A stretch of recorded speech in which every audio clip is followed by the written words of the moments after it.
Okay, recording has started. Good morning, everyone, and Happy New Year. Welcome to our January monthly data collection and reporting meeting. We're going to dive right into it and start this presentation off we have two guest presenters from our program team joining us this morning to give some insight about the personnel reporting. Angie Neal and Lisa McClimate, and then we're going to end the table two with Albert Roman. So I will turn it over to Lisa and Angie.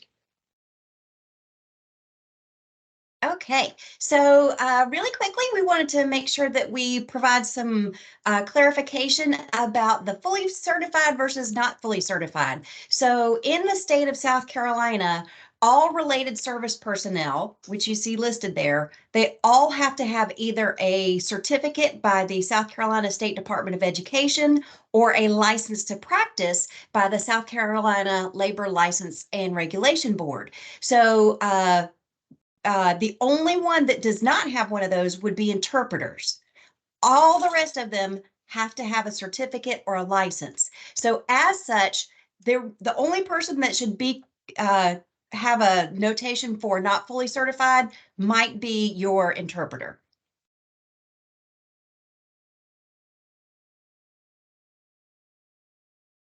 Now, I've gotten a couple of questions about this before. Does anybody have any questions about that?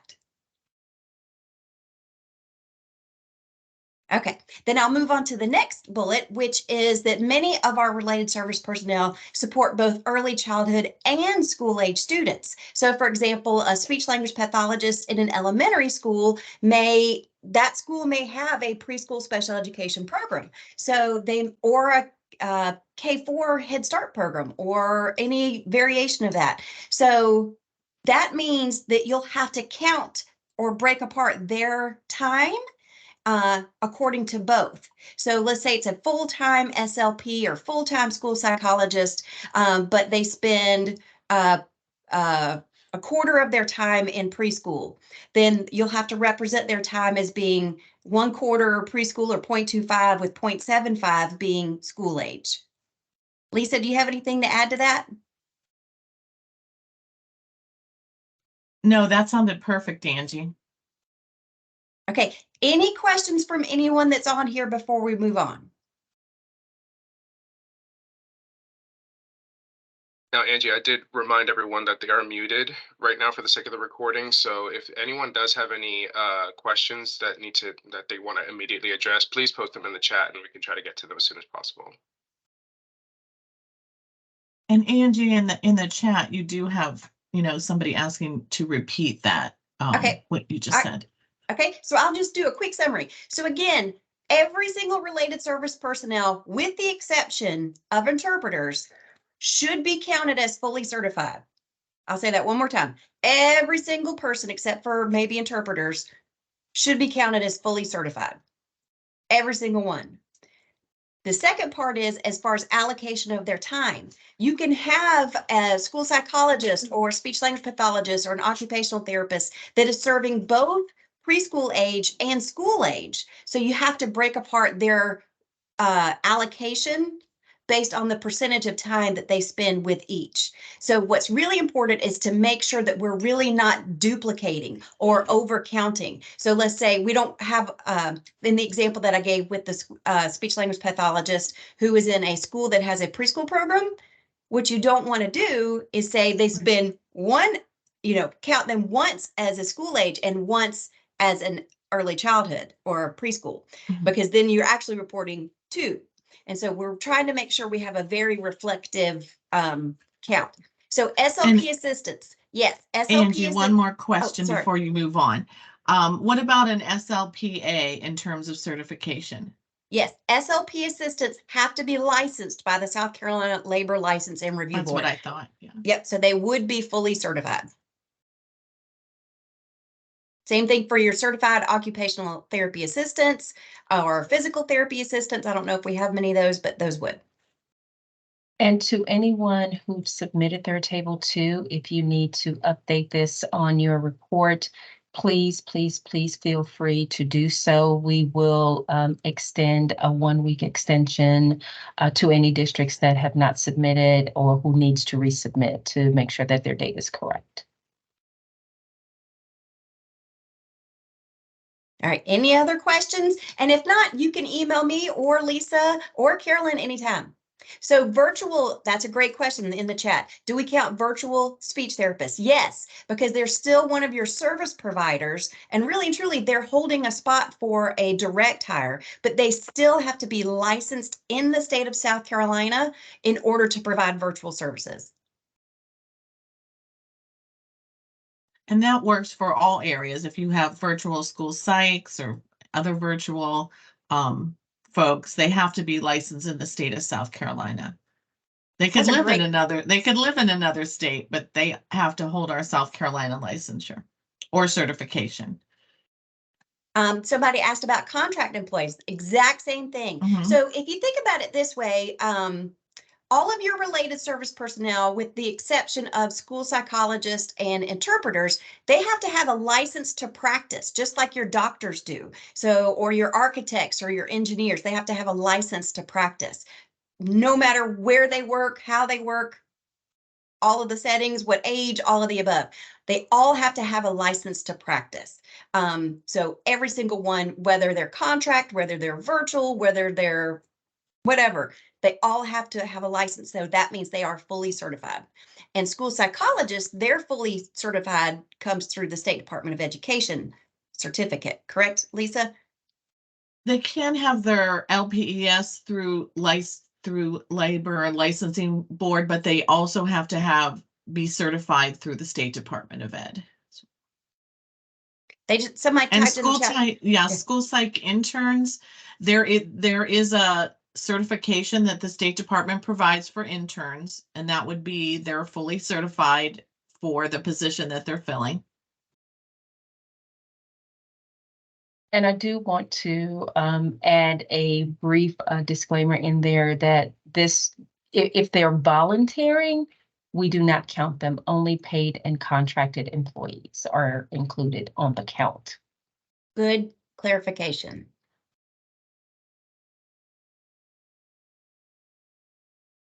Okay, anything else? Okay, Carolyn, it's all you. Albert?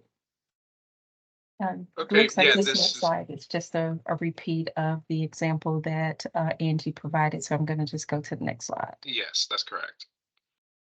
All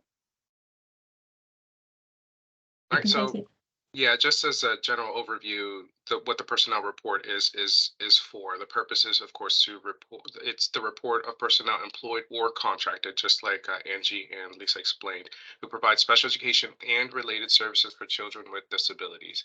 It applies to all districts. It is reported using a Table 2 Excel document, which I did want to clarify with everyone is on our website. We post all of our reporting templates on our webpage, and if you need to get if you need for me to send you the link to the webpage where all of those reporting templates are housed, including Table 2, I can provide that to you in the chat. But yeah, please use the latest templates that we have on our webpage, because what ends up happening is that a lot of people end up downloading a copy of them and saving them for future use. And a lot of times we go in usually on a yearly basis to make updates to those reporting templates. So please, please, please use the latest ones that we have on our webpage. And that Excel document is to be submitted to us via email to the special education services at ed.sc.gov email address. It is due tomorrow, but as Carolyn mentioned earlier, for any districts that have already submitted that may need to make corrections based on these clarifications, we are allowing a 1-week extension. All right, next slide. All right.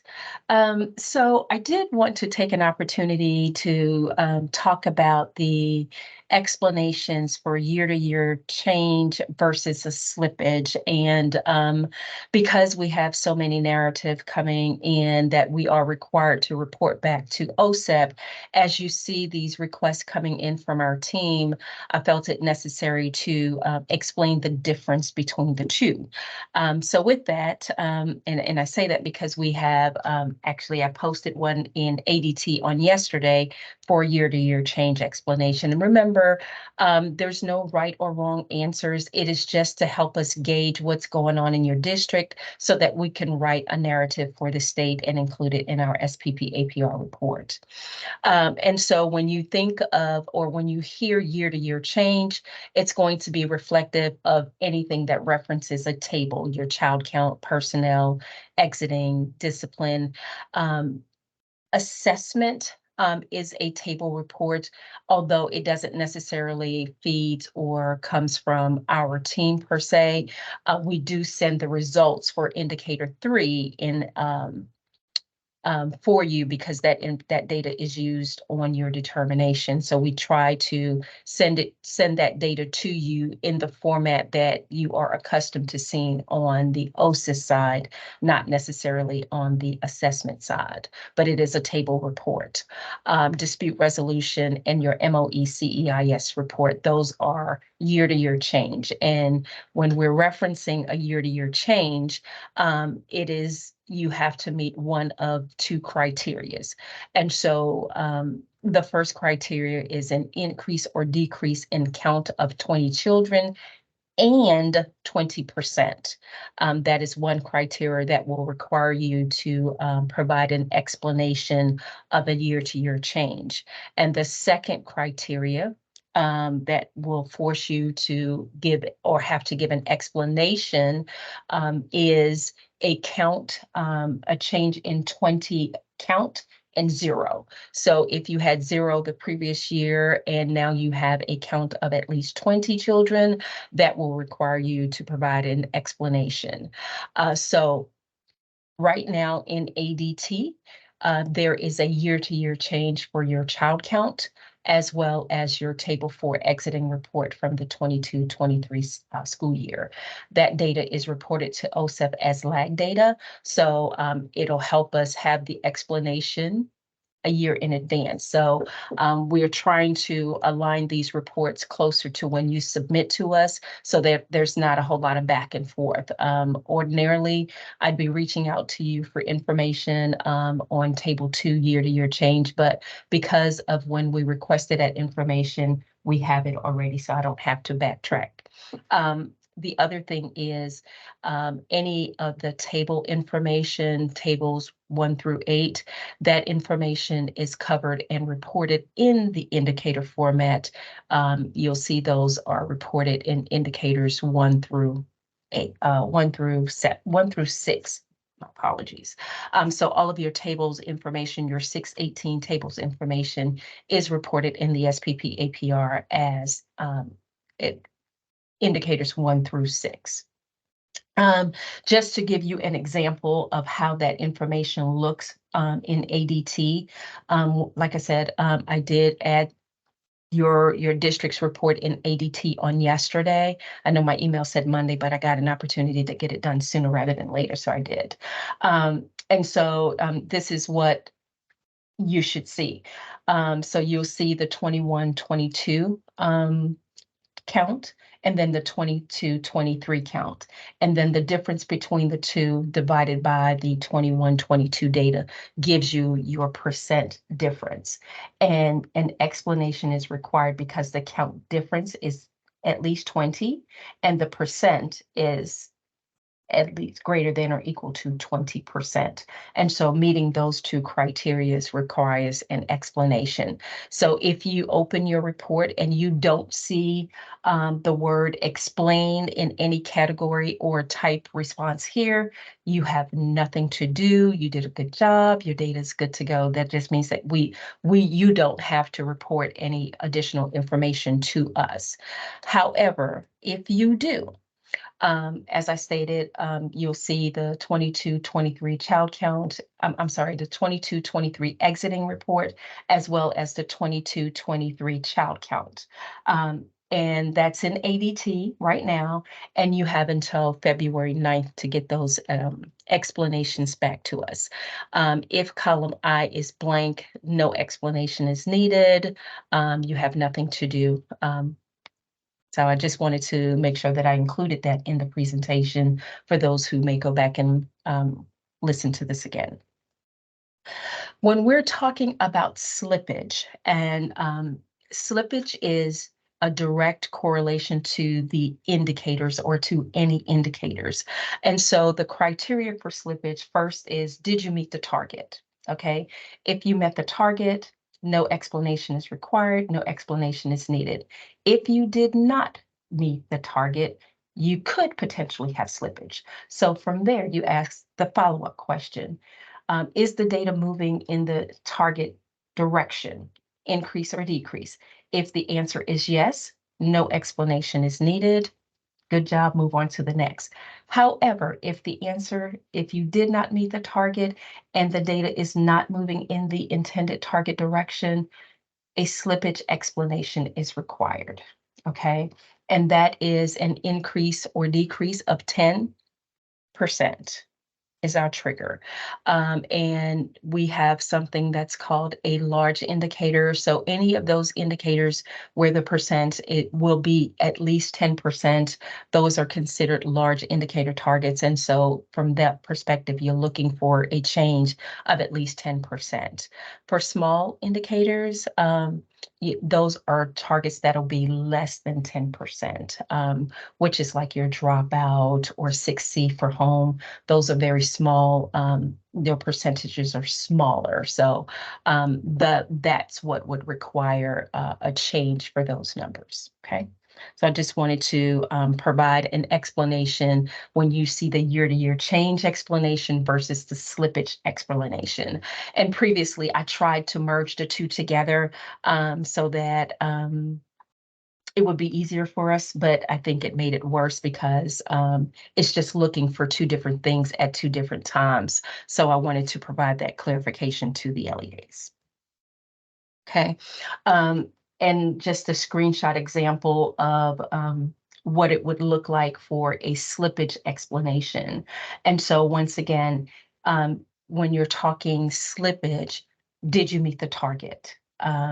If you met the target, everything is good, which is one of the reasons why for indicator 14, because as a state, we met the target for each for 14A, 14B, and 14C. So there was no explanation needed for the state. So to level set our request from the districts, I decided not to request a slippage explanation from the districts, just to kind of level set when these requests are coming in from you guys, because we understand that you have a lot going on. So I made a decision not to request an indicator 14 change.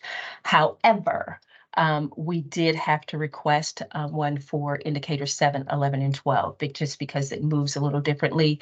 And that information is all, we've received that information from you guys already. So thank you. Kudos to those who we know it was a challenge. We know it was a struggle, but thank you for getting that information back to us. It helped us tremendously and helped writing our explanations for our SPP APR, which is due February 1st. So. Okay, now we're gonna go back to Albert and talk about the indicator 14 that's coming up for the 23-24 year. All right, so the indicator 14, as everybody knows, is the post-school outcomes timeline. The purpose is that it provides a list of students that exited the previous reporting year with their names and addresses for participation in the indicator 14 study. Okay, so they would have had to exit by June of 2022. Those students would be the ones that are counted for this reporting period. Applies to all districts. And what we are initially looking for is the download via Enrich. So you will be uploading that information to Enrich. We will be downloading that information, and then once we get that, we can go ahead and determine unique IDs, and what's going to end up happening is you're going to see, or we're going to send out the survey for districts that are going to be opting in for the participation. So this slide is basically indicating percent of youth who are no longer in secondary school and had IEPs in effect at the time that they left school. So we're looking specifically at children who had active IEPs during that time frame.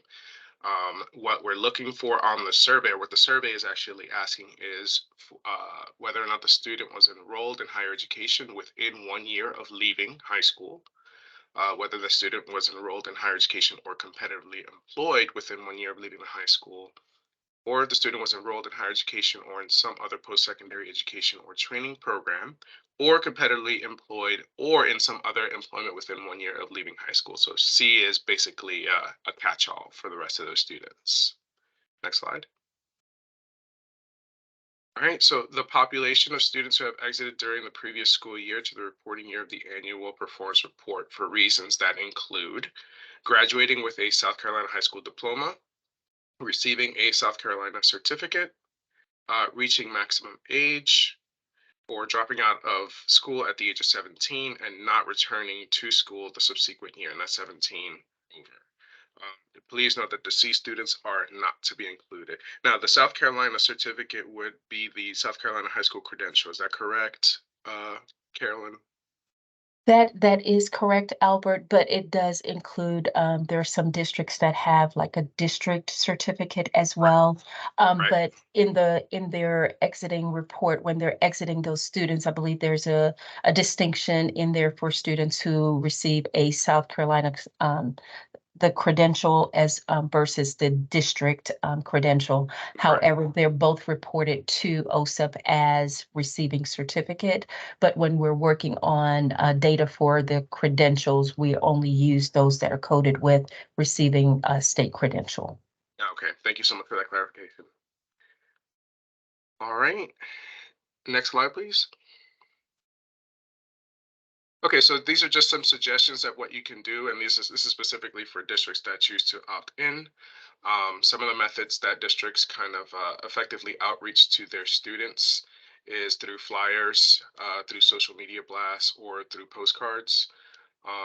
We find that it is best for districts to, it's better when districts opt in to communicate their own students, because those students or the parents or guardians of those students tend to respond better to the district or the school districts themselves than to the State Department. So it is encouraged for districts to participate in the Indicator 14 collection, but these are just some basic methods that you can go about doing so. Next slide.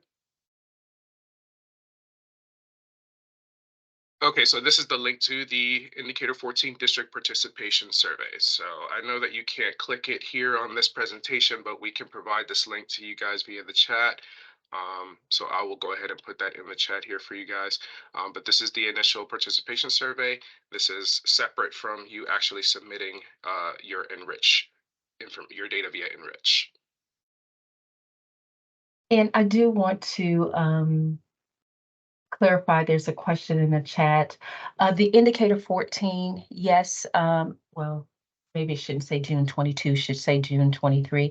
It is technically lag students. So the students that are on your Indicator 14 survey for that you will be submitting in February are the students that exited in June of 23.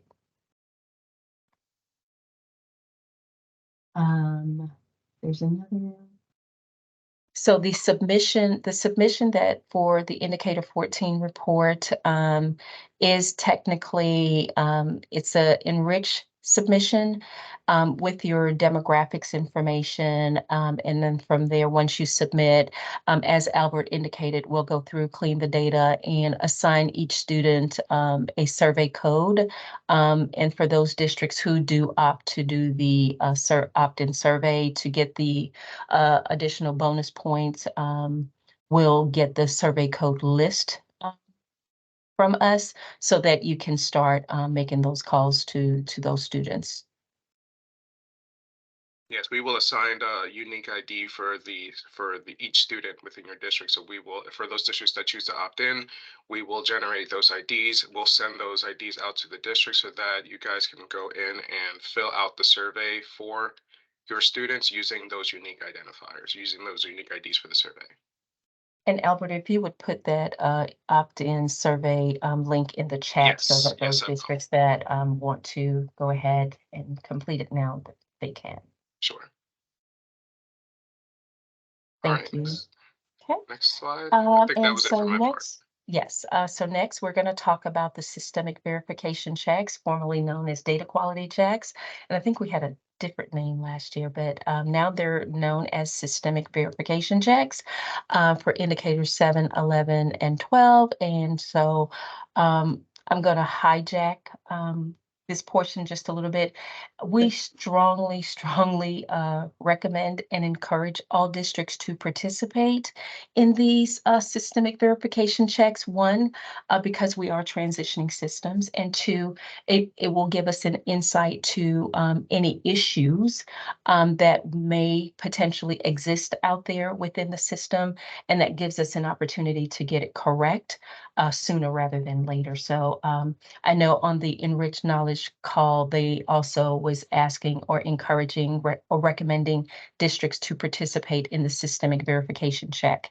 And if you do participate in the systemic verification check, please make sure that your district is correcting the information that the feedback that we're giving to you. So anything that can be corrected in the system prior to your final submission, that is done, which will definitely help your data in the end. So I'm going to turn it over to Andrea. Thank you, Carolyn. So Carolyn, thank you. My first spill would have been the purpose of the systemic verification check.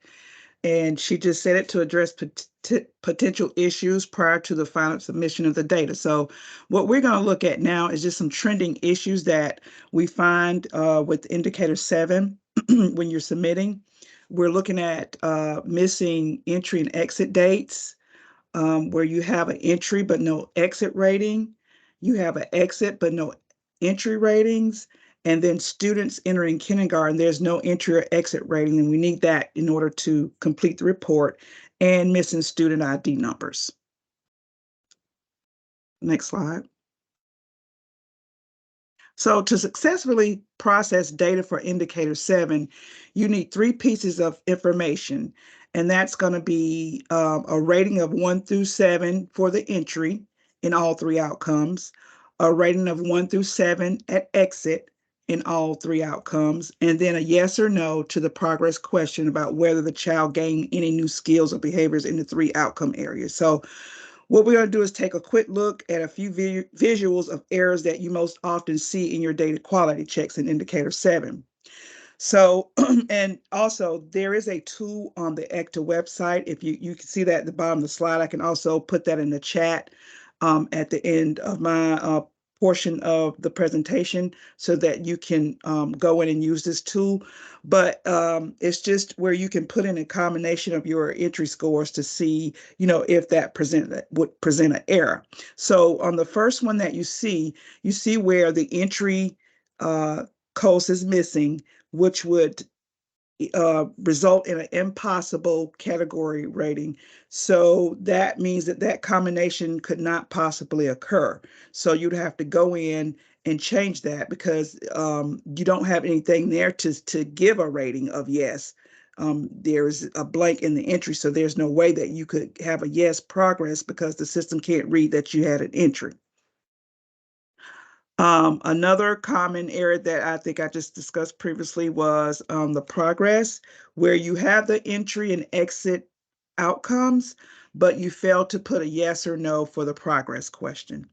And so that would yield the error of progress, which means the determination of progress has not been provided yet. So you'd have to go in and put that in. I know you see these on the systemic verification checks that we send back to you. So and then the third one that you see most often is where you put the incorrect progress. Here you have a 7 on the entry coast and a 7 on the exit coast with a no for the progress question, which would yield an impossible, meaning that it's not possible to have that. You'd have to go back. It would need to be a yes. So you want to look at those 3 trending issues and make sure that you have those items complete when you're doing indicator 7. Next slide, please. Another trending error that we have is just, I guess, districts deciding if a child should be used or entered into the system for the school year, and dealing with the students that serve less than 6 months. If a child is served less than 6 months, at the very least, you have to put in the entry date and the exit date, because that's going to alert our staff that they served less than 180 days. So you don't have to put in any entry codes like entry 1, outcome 2, or the exit, but at least the entry and the exit dates. And you see where it says length, that would give us the length of time that that child is served, and we would remove that child at the state level. Next slide. So just some reminders on students entering kindergarten. The course is not required for a student who is initially placed at kindergarten. If these students appear in your report, you can notify me by sending an email to me at acannon@ed.sc.gov, and just let me know that that child was placed at kindergarten. Now, I'll denote that for final submission. And then students who will be receiving their IEP review early in the current school year and going to kindergarten the next year. And that's when the IEPs are written across multiple school years. So the recommendation for that is to complete the exit course 3 weeks before the end of the school year, when the students have IEPs that span across multiple school years. And then you'll have 2 LRE codes. You have one for the remainder of the school year.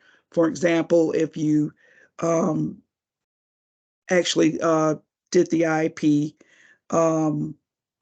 in December, you would wait until 3 weeks prior to the close of school to do the exit course on that student.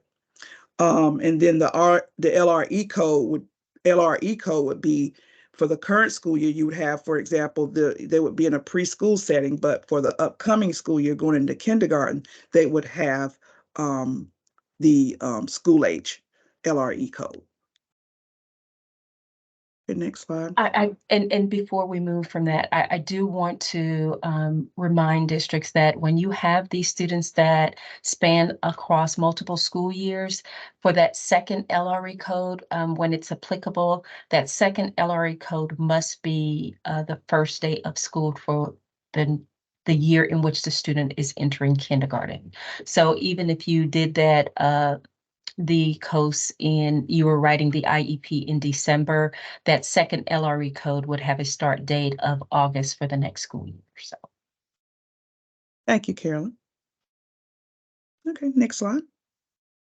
So just want to remind you all that there is a reporting template that we house on our website that we encourage you to use. You can actually drop your information within that template to see if you have any errors. So if you like to utilize that, that is on our website. And I can also place that link so that you can use that for future reference. That's the same reporting template that we use when we go in to look over your data that you submit to us. So that would help prior to you submitting. But again, the systemic verification check is to address any errors prior to your final submission. Just to let everybody know, that is the same link that I posted earlier. It has all of our reporting templates there, so you can find the Indicator 7 template there as well. Thank you, Albert. Good morning. This is Yolanda Singletary, and I will speak to you about Indicator 11 60-day timeline.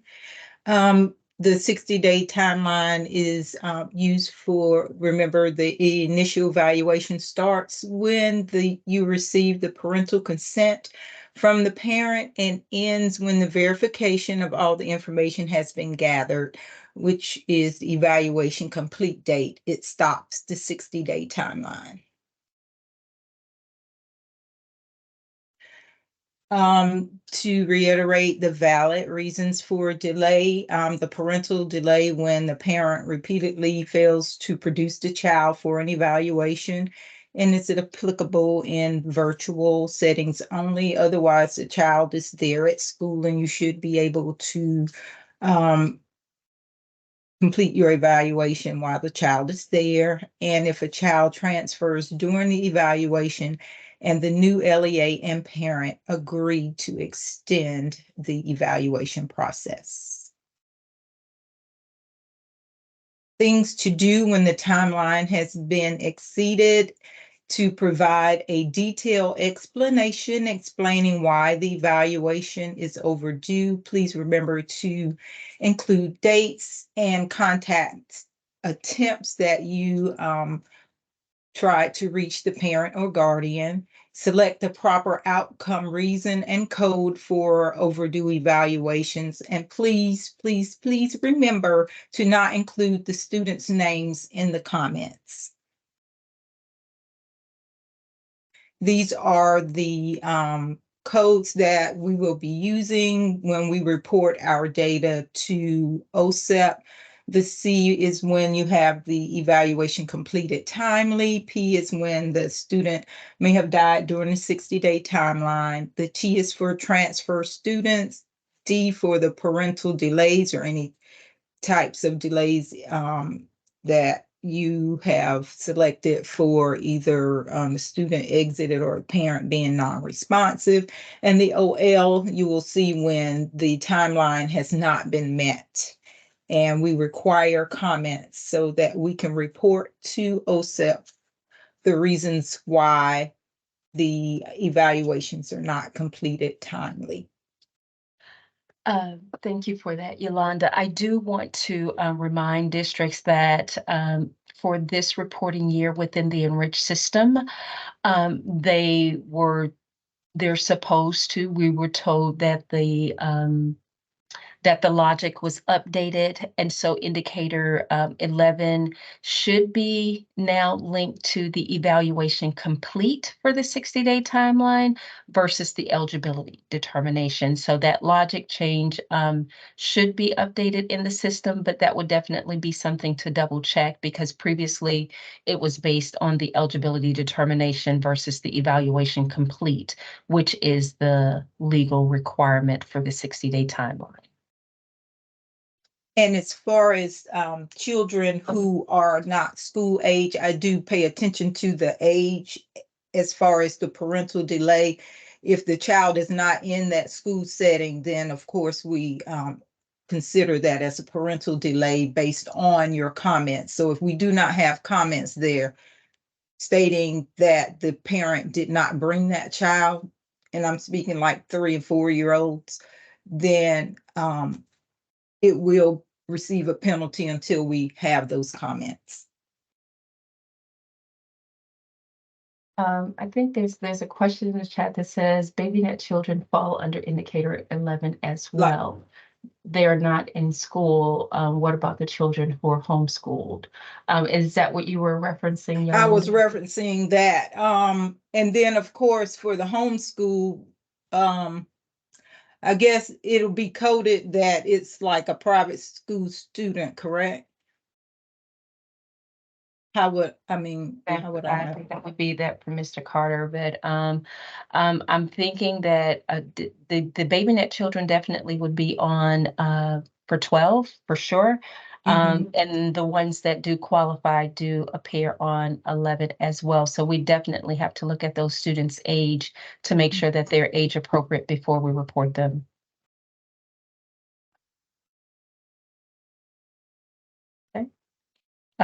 Indicator 12, Andrea. Okay, thank you. So we're going to go into indicator 12, error trends that we find when processing indicator 12. Much like indicator 11, we tend to miss overdue comments. So you want to make sure you include those comments. And if you do have one that's overdue and there's not been consent from the parent, what you want to do is not let that one linger to get a penalty. You want to make sure you close that out if there is no parental consent. Now, Carolyn, I think you want to speak a little bit more on that.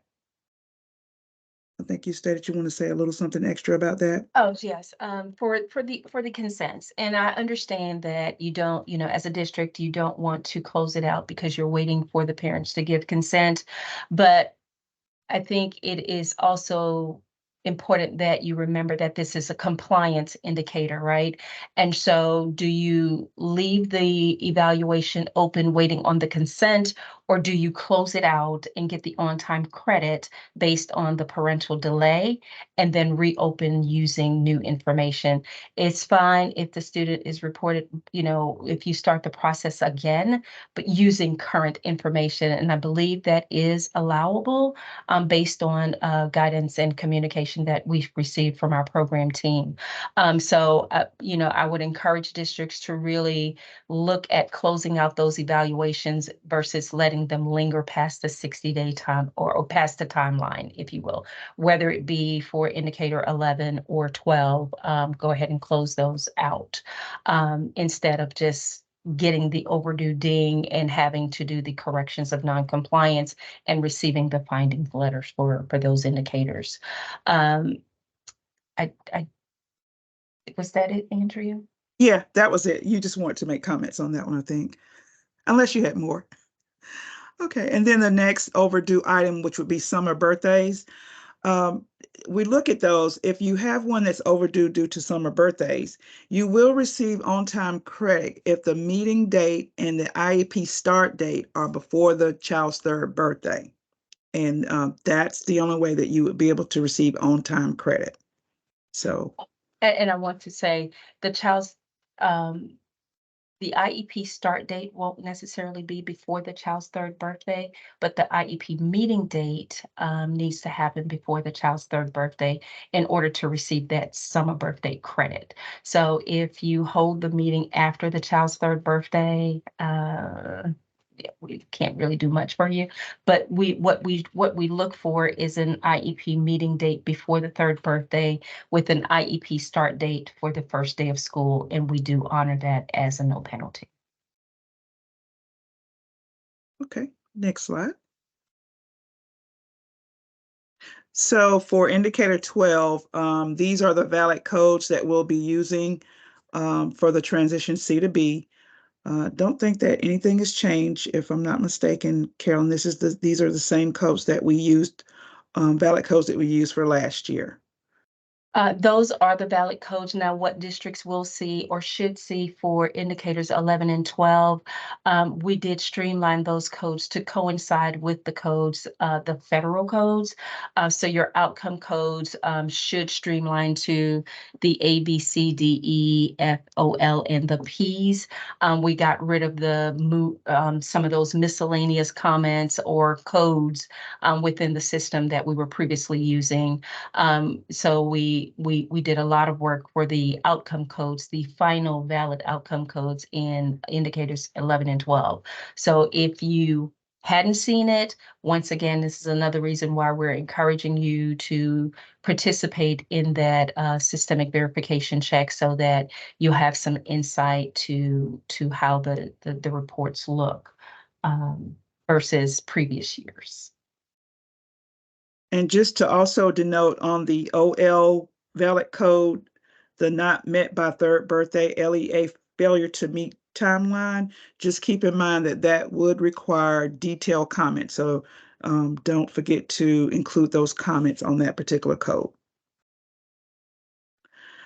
Okay, things to do when the timeline has been exceeded. You want to provide, like we stated, a detailed explanation stating why the IEP is overdue. You want to include the dates for each contact attempt you made to the parent or guardian. So you don't want to just put a blanket statement, couldn't reach parent. We want to see dates included. If not, we'll be sending something back to you requesting that information. Make sure you select the proper outcome reason and the code for overdue IEPs. And again, as Yolanda stated, for indicator 11, please do not include the student's name in the comments. That's PII. Just want to just briefly make mention of the correct formula for the indicator 12 indicator. The numerator is the C that you see, which would be the on time and eligible. And then the denominator would be the total minus the A, B, D, and P.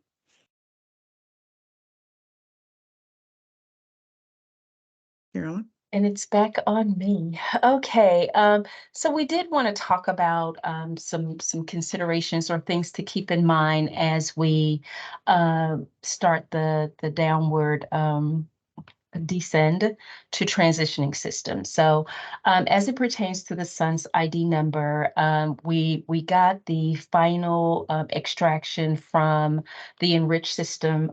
We got word late yesterday evening, early this morning, that all districts, the report has been ran from all districts. And so I downloaded that this morning and sent it over to our the state's Power School team so that they can begin that process of assigning students SUNS ID number, students without SUNS ID number, as well as those students who are inactive in your system without a SUNS ID number. As we transition system, it will not allow import of any student's information if they do not have a SUNS ID number. Hence the extreme importance about this particular process. So I am hoping that this process would be completed by this time next month. Everything is crossed, hoping that we are able to meet that deadline. Once all students have a SUNS ID number, we should have the merge records issue resolved. This should also correct that particular issue once we get the information back with the SUNS ID number, and we give that file to the enriched folks. They will add that information back into the system with all of the required information needed for manually added students within their system, and that should resolve your merge record issue as well. This third bullet, early submission. We do not have a definite date just yet. However, we are planting seeds that there will be an early submission for your July reports. So as you plan to move forward, think about closing out those reports at least a month earlier, sometime in June, as we prepare for the dark period.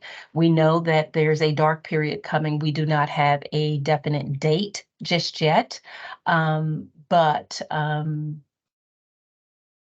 prepare for June. And so we're probably have more information as we transition through the months to come with an exact date, but start preparing for early submission. And when I say early submission, that means any report that you would normally submit in July would have to be submitted earlier. So hence again, the recommendation to participate in the data quality checks for 7, 11, and 12 to get ahead of any issues that may be out there. Okay. We did want to also talk a little bit about valid and reliable data. One of the things that came about as a part of our DMS audit and us having a system that the federal government deemed that it wasn't necessarily as reliable as they would have wanted it to be because of the issues that we've been experiencing within the system. So did want to actually give what we at the state interpret or determines what valid and reliable data means to us. And that would be the state and the local education agencies are required to provide valid and reliable data that reflects the measurement for each SPP indicator. This requirement is a factor in the annual and state annual state and local determinations process. So all the data that you use to send to us, submit to us, are used in some form or fashion in your determinations, as well as for the state's determination. And so I did want to put in the atmosphere that when you submit your data to us, you are assuring the state that you understand and agree that the data that you're submitting to us constitutes certification that these data are accurate and meets the reporting requirements. As I think about this, I do want to send a shout out to, we had about 30 districts with a child count report that submitted their data, and it was spot on. There was no clarification needed from them. They understood the assignment and they delivered. And if I was thinking, I should have had a list of those districts so that we could give them some visual kudos for their hard work and their efforts. And we also wanted to share with you our points rubric for the compliance factor 1 on your determinations and how we do that.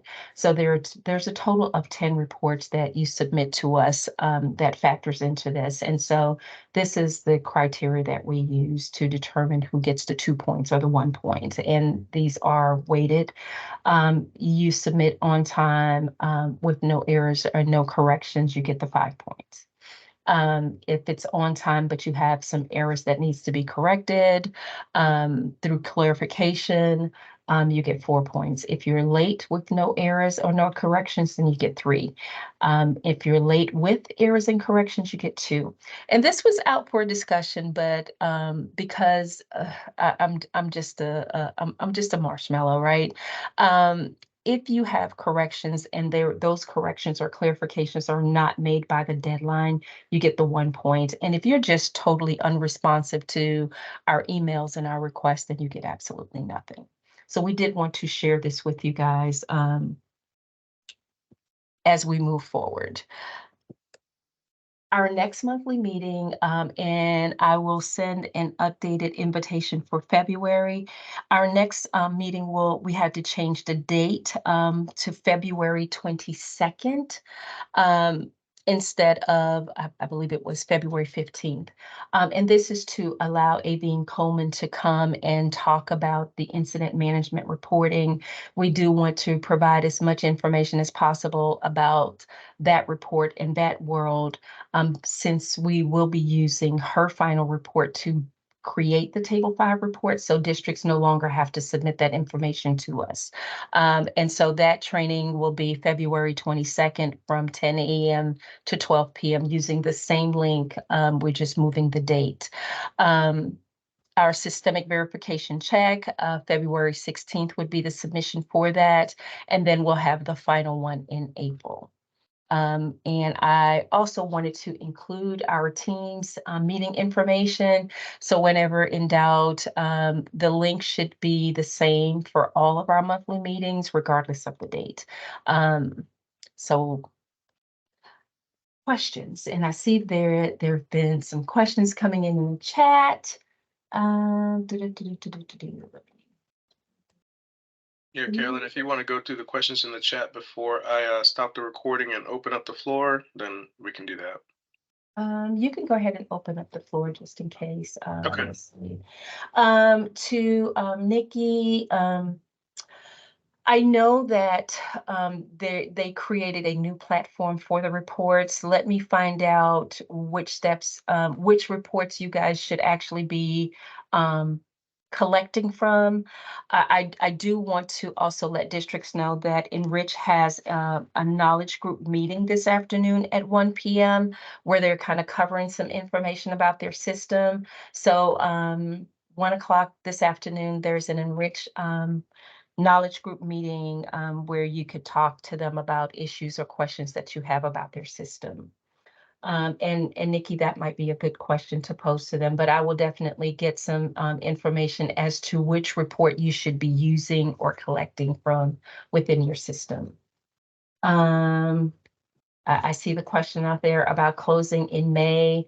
I have not heard May, so I can't speak on that. there's another question about indicator 12, looking for a meeting date to be held on or before the IEP, not necessarily IEP start date. I thought the report captured the meeting and IEP in place before the third birthday. Yes, it is IEP in place. The meeting in place before the third birthday. The summer birthdays is an exception for indicator 12. So we look at the IEP meeting date as well as the start date. So if the meeting was held prior to the third birthday and you have a delayed IEP start date, we do honor and give the summer birthday credit as a courtesy. If it's afterwards, then it's a penalty. All right, participants can unmute themselves and ask questions if they want to.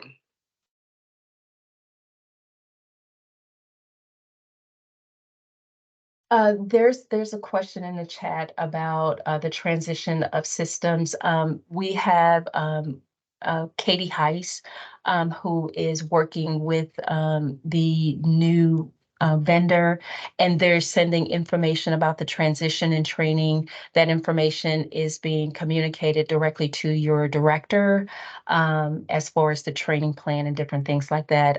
It's still in the works. I know that there's a pre-training that certain districts were selected for, but outside of the official training plan, who, when, what, not my shop, that information will be provided directly to your directors. How do we handle students who were manually entered prior to the new PowerSchool rule that didn't qualify? So for those students who were manually entered and didn't qualify without a SUNS ID number, they should have been captured in this final extraction, and they will be assigned a SUNS ID number for the transfer of information into the new system. As it pertains to how to exit those students on the PowerSchool side, from the PowerSchool stance, they do not care if those students are not exited from PowerSchool. We have some type A PowerSchool coordinators who want them out of their system. But for the masses, those students that are in the SSI school does not impact any state reporting on the PowerSchool side. So they really don't care. If you have to exit them and they do not qualify, they're going to be tagged with a no-show on the PowerSchool side because their official exit reason will be within the enriched system. I hope I answered your question, Nikki.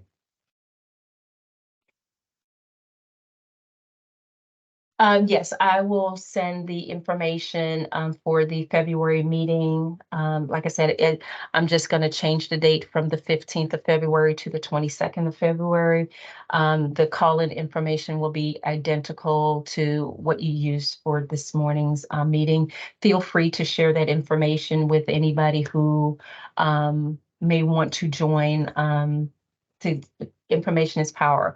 They don't necessarily, and I'm saying they, the PowerSchool side doesn't, they're not familiar with how and what we do on the special education collection and reporting side. So no one probably knows how this whole process will look just yet. So use it as an opportunity to increase collaboration as we lean on them for information about PowerSchool reporting and collection. You may come across things that we don't necessarily get to see because of your roles and what you do in your district. So please share that information, share issues that you come across as you discover them. For those students that are manually entered, I know some districts right now have schools in their district that they put these kids into. We're not looking for that for this year. You don't have to go in and change them. But when we transition next year, all students that are not in your traditional pre-K through 12 program, should you have a pre-K program, they will need to go into that 991 school for the next school year. So their next school in PowerSchool should be the 991 school. So we're looking for that. That's going to help us be able to dissect some information at the state level with those students that are not in your traditional schools. I know we're right at 11 o'clock, so if you have to go, I understand. But for the sake of answering the questions, I am going to continue answering those questions. And so the responses will be a part of the recording. For the, I lost my thought. Let me see. We noticed that students in the SSI are not showing up in our enrich report of PPSC students. Do you know how to fix that? I am not 100% sure how to fix those issues. So that will have to be collaboration between your Power School person and yourself, Lynn, to talk through those issues. Once again, we at the state level do not see the system the way that you see it. We're told that that will change in the new system. So if you have an issue, we'll be able to see it. But right now, I don't have any insight as to why that's happening. I know that there's some other districts that have had that issue. I just don't know how to correct it. On the 22nd, transition to ed plan, I'm guessing. Yes, we will record the meeting. So if you are one of those people who will be a part of that transitioning ed plan training, the recording will be recorded and posted on the website. For the data rubric, we actually started with the child count. So for this current reporting year, and we used it last year as well. So it's already in effect. And we do honor grace when we're not as tough as some of the other teams, but I do have some folks on my team who are really, really sticklers about submissions and corrections. So just be mindful about that. Will the 222 presentations largely focus on Power School? Yeah, so it is a beam covering the Power School incident management. Typically, she would have been a part of our on-site training, and she had a conflict, and she has a training conflict on the day of our regularly scheduled meeting. And this is just to bring awareness from the Power School side. If you did not attend the introduction sessions that she holds at the beginning of the school year that covers incident management and coding and different things like that. So she's doing a special presentation just for these the special education for OSIS. She's doing a special presentation for us. Will you please clarify about the extension of Table 2? Yes, the extension for Table 2 is for everyone. If you have submitted and you need to go in and make corrections or changes to your what you've submitted, please feel free to do so. We're granting a 1-week honorary extension to next week to allow for the guidance that was provided today should you need to make changes to your report. Will be provided with a key to explain the year-to-year change. Oh, yeah. Okay. So yes, I'm sorry. So I will send when I send out the recording information, I will put the key in there. But what you see is the disability codes, the LRE codes, and the limited English proficiency. So those are the 3 categories for the child count, but I will send that code to you guys. I just assume that everybody knows because I know. And if we have any additional questions that anyone would like to get before we officially end the call today. Carolyn, I see a question or statement from Lynn Hollis about Table 4. No, there are not any other corrections. That's your final report. The green are students that you requested me to add back in, and I just highlighted those in green. And those are credential, district credential or certificate students, and the purple highlights are for students who received the employability credential. But that is your final report. Elizabeth, I see your question. Let me think about how I could incorporate that into something to get back to you guys.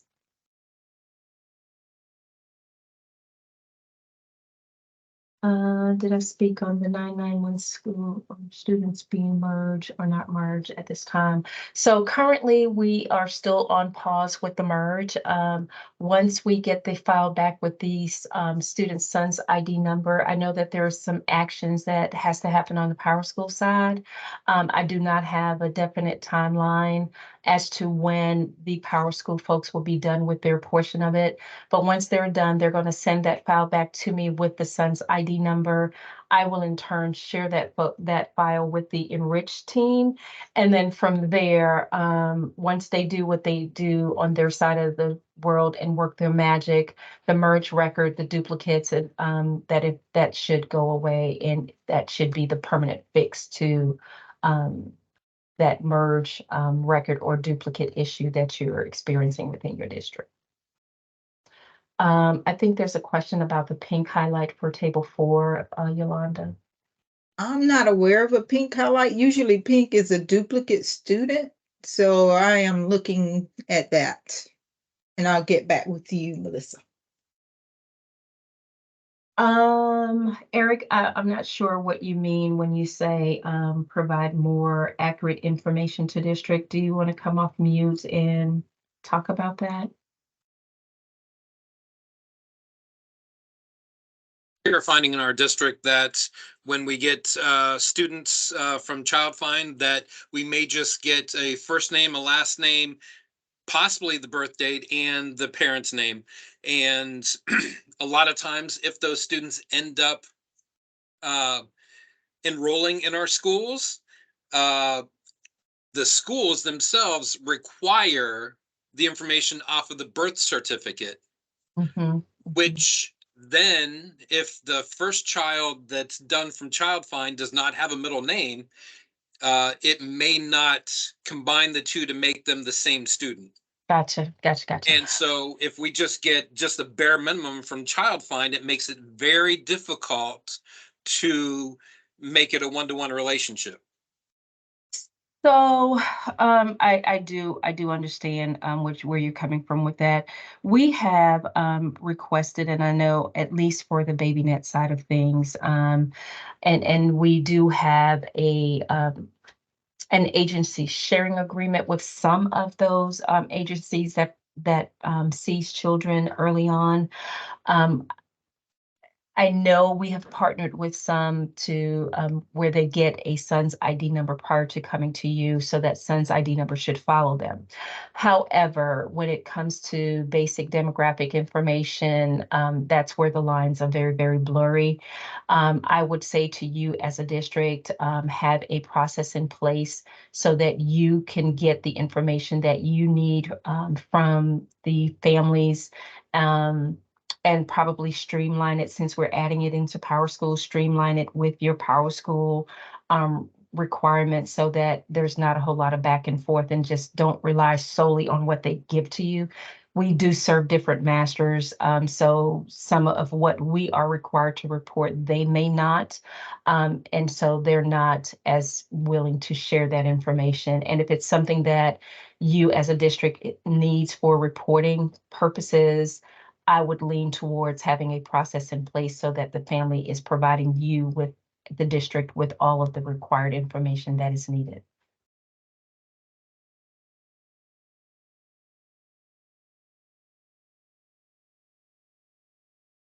Okay. I think I have answered all of the questions. I know that Yolanda is chatting with some of the folks on some things as it pertains to table 4. Sorry. We thank you guys. We're about 10 minutes overdue, but felt it was necessary to get this information to you. As always, if you have any questions, don't hesitate to reach out to us. I know we're about to start flying here with so many things bottlenecking in the spring as we end one system and transition to another system. So I'm about to end this call and actually go down the hall to meet with the new vendor to talk about some EdPlan SC stuff. So hopefully we'll have some information to you coming real soon. All right, I'm going to go ahead and stop the recording now, Carolyn. Thank you.